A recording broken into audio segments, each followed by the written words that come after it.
ऐं सिंधी टोपी, सिंधी अजरक या सिंधी सकाफ़त, इहे सॼियूं सिंध जूं हिकिड़ियूं सुञाणपूं आहिनि, हिकिड़ी अलॻि हिकिड़ी आइडेंटिटी जेके पैदा करे असांखे माना ॿिनि शयुनि खां मुनफ़रिद बणाए थी।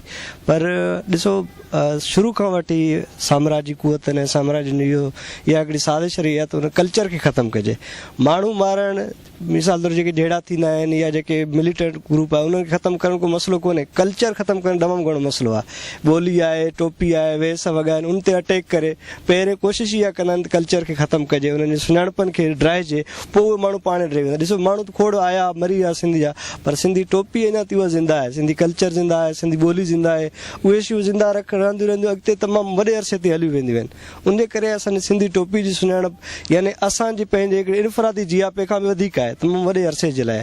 उन करे सिंधी टोपी जी तमामु वॾी अहमियत आहे ऐं मां त मुबारकबाद ॾिनुसि अली काज़ी साहिब खे, तमामु वॾो कमु कयईं हिकिड़ो ऐलान करे सिंधी टोपी जे हवाले सां। इन हवाले सां न सिर्फ़ु असांजो जेको सकाफ़ती विरसो बची पवंदो, पर असांजो मुआशी ज़रिया वधंदा असांजा, ऐं असां में हिकिड़ो वाक़ई सुञाणप जे लाइ हिकिड़ी जाती अंदरि में कीअं जाती पइबी आहे, हिकिड़ी तारीख़ में पोइ ते वञी हिकिड़ी जाती पइबी त भई असां कहिड़े दौर खां कीअं मुनफ़रिद रहंदा पिया अचूं ऐं असांजी इनफ़रादियत कहिड़ी शइ में। असां ॾाढो फ़ख़्रु महसूसु कंदा आहियूं इन हवाले सां।